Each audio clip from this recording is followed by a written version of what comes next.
ବନ୍ଧୁଗଣ, ଆପଣ କିମ୍ବା ଆପଣଙ୍କର ପରିବାରରେ କେହି ମିଥୁନ ରାଶିର, ତେବେ ଆଜିର ଏହି ଭିଡ଼ିଓଟି ଶେଷ ପର୍ଯ୍ୟନ୍ତ ନିଶ୍ଚିନ୍ତ ଦେଖନ୍ତୁ। ଆଜି ଆମେ ଜାଣିବା ମିଥୁନ ରାଶି ଲୋକଙ୍କ ସ୍ୱଭାବ କେମିତି, କେଉଁ ପ୍ରକାର ଲାଇଫ୍ ପାର୍ଟନର ସହ ସୁଖ ସାମ୍ପତ୍ୟ ହୋଇଥାଏ, କେଉଁଠି କ୍ୟାରିୟରରେ ସର୍ବଦା ସଫଳ ମିଳିଥାଏ, ଧନ, ଚାକିରି, ବ୍ୟବସାୟ ଓ ଭବିଷ୍ୟତ ବିଷୟରେ କିଛି ରୋଚକ କଥା। ମିଥୁନ ରାଶିଙ୍କର ସ୍ୱଭାବ। ମିଥୁନ ରାଶିର ସ୍ୱାମୀ ଗ୍ରହ ହେଉଛନ୍ତି ବୁଧ। ବୁଧ ବୁଦ୍ଧି, କଥାବାର୍ତ୍ତା, ବ୍ୟବସାୟ ଓ ଶିକ୍ଷାର କାରକ ଗ୍ରହ।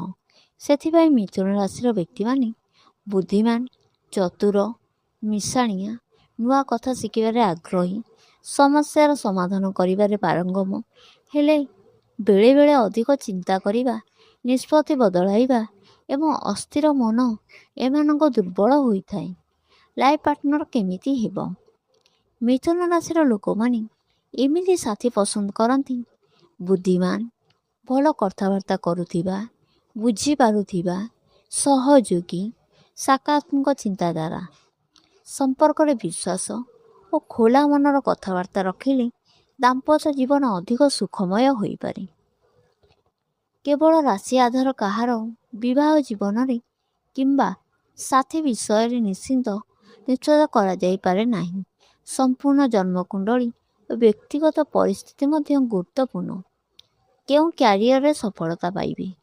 ମିଥୁନ ରାଶିର ଲୋକଙ୍କୁ କମ୍ୟୁନିକେସନ୍ ଓ ଶିଖିବା କ୍ଷମତା ଭଲ ଥିବାରୁ ନିମ୍ନଲିଖିତ କ୍ଷେତ୍ରରେ ସୁଯୋଗ ଭଲ ହୋଇପାରେ।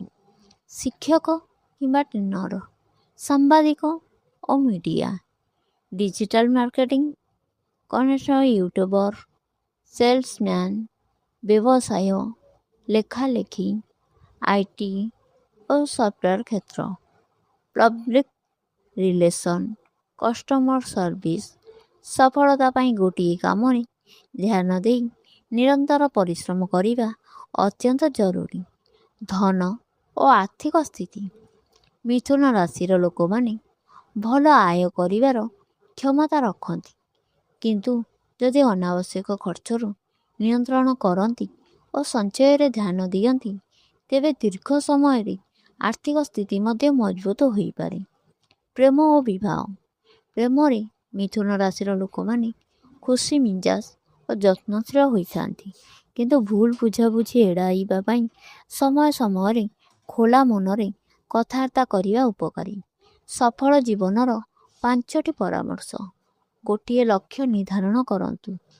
ନୂଆ କୌଶଳ ଶିଖୁଥାନ୍ତୁ। ସମୟର ସଠିକ୍ ବ୍ୟବହାର କରନ୍ତୁ।